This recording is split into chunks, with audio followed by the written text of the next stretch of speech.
bersama saya, Femi Rastika KS dari Universitas Cyber Asia, program studi akuntansi untuk mata kuliah Analisis Sekuritas dan Portofolio. Hari ini kita akan belajar mengenai pengujian efisiensi pasar. Pasar modal yang efisien adalah pasar modal yang harga-harga sekuritasnya mencerminkan informasi yang relevan. Berdasarkan informasi yang relevan ini, investor akan mengambil keputusan apakah saham yang dia punya akan dijual atau dia akan mempertahankan sahamnya, atau juga kapan dia bisa membeli saham atau juga tidak melakukan pembelian sama sekali apabila harga saham menurun. Pasar modal yang efisien di dalamnya akan terdapat banyak analisis yang akan mencari dan mendeteksi adanya kesalahan penetapan harga saham. Sekalipun setiap analis dapat menguji setiap informasi yang didapat dan tersedia di pasar modal atau pasar saham, namun sejumlah besar analisis lain juga melakukan pengujian harga saham, sehingga mengakibatkan adanya informasi yang segera mempengaruhi harga saham.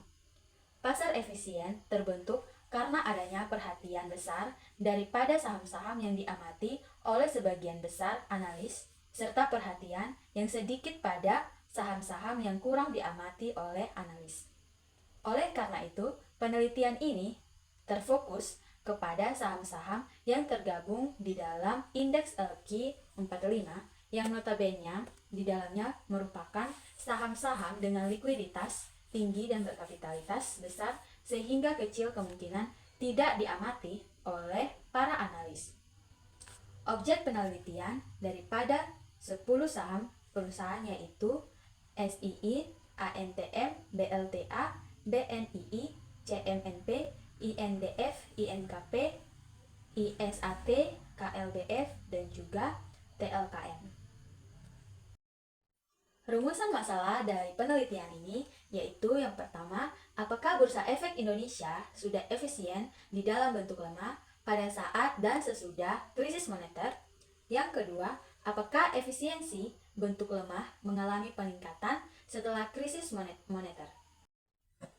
Tujuan daripada penelitian ini yaitu kita dapat mengetahui apakah Bursa Efek Indonesia sudah efisien di dalam bentuk lemah atau belum pada saat dan sesudah krisis moneter. Dan yang kedua, kita dapat mengetahui bahwa ada tidaknya peningkatan efisiensi bentuk lemah setelah krisis moneter. Populasi di dalam penelitian ini adalah seluruh saham yang tergabung di dalam LQ45. Salah satu alasan digunakannya indeks LQ45 karena harga-harga saham yang ada di dalamnya merupakan saham dengan likuiditas tinggi dan berkapitalisasi besar. Karena itu, kecil kemungkinan emiten bersangkutan tidak mempublikasikan informasi-informasi penting terkait dengan kinerja perusahaannya dan juga sahamnya. Teknik pengambilan sampel dari penelitian ini yaitu dilakukan dengan metode purpose sampling, di mana purpose sampling adalah suatu metode yang pengambilan sampelnya dengan kriteria tertentu atau dari peneliti.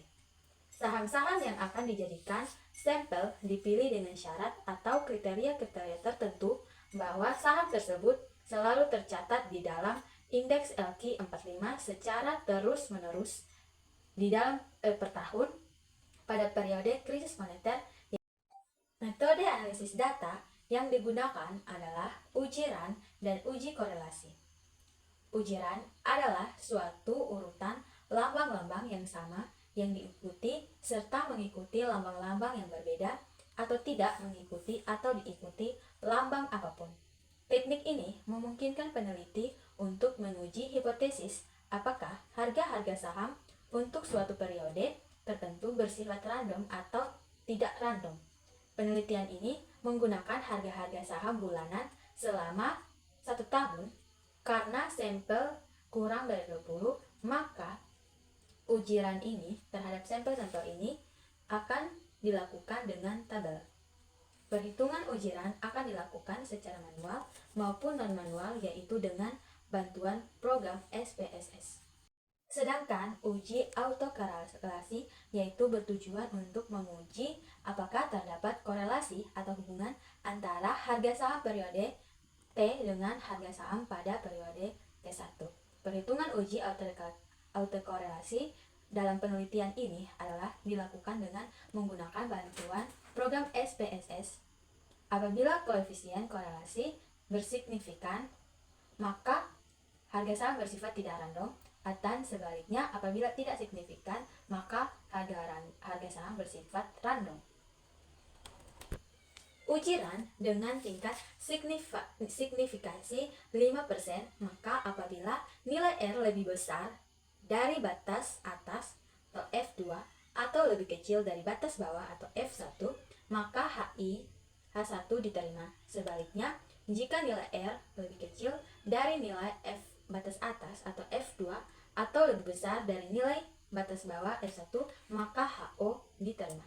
Jika dengan program SPS, maka HO akan diterima jika tingkat signifikansinya asintut dua sisi lebih dari 5% dan H1 diterima bila asintutnya kurang dari 5%.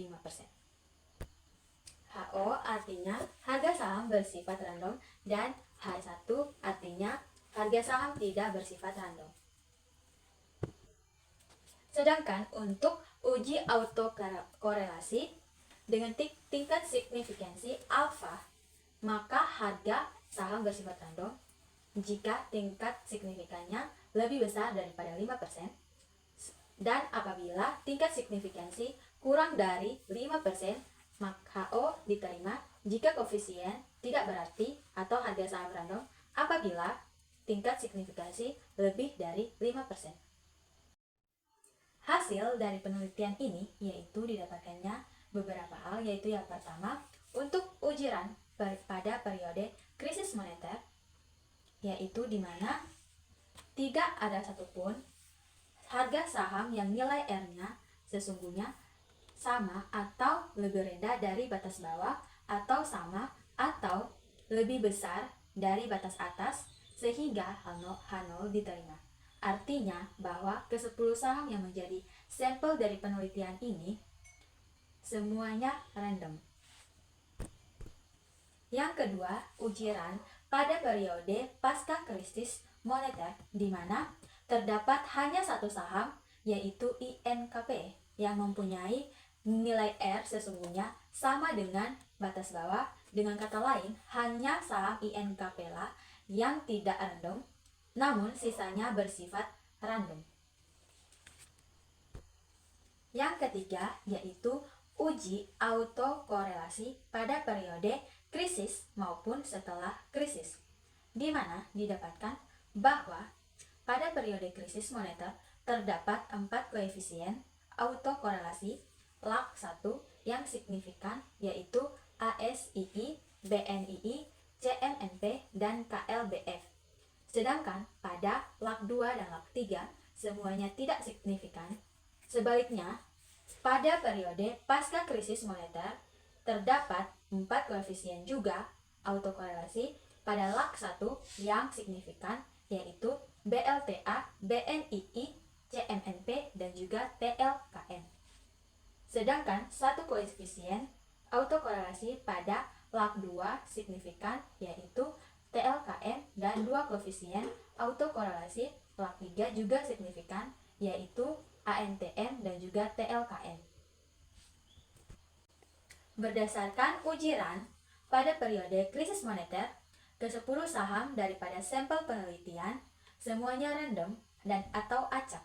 Artinya, hubungan antara harga-harga saham periode sekarang independen terhadap periode sebelumnya dan tidak dipengaruhi oleh periode sebelumnya. Berdasarkan uji RAN dan uji autokorelasi daripada penelitian ini menunjukkan bahwa Bursa Efek Indonesia sudah efisien dalam bentuk lemah. Hal ini ditunjukkan oleh harga-harga saham yang bersifat random. Oleh karena itu, para investor tidak dapat menggunakan harga saham pada periode lalu untuk memprediksi harga saham pada saat ini atau pada masa yang akan datang, karena informasi harga saham di masa lalu sudah terserap pada harga-harga saham pada periode lalu juga, sehingga para investor tidak mendapat keuntungan bila memprediksinya lewat harga-harga saham pada periode masa lalu. Demikian yang dapat saya bagikan bagi teman-teman semua. Semoga bermanfaat. Terima kasih.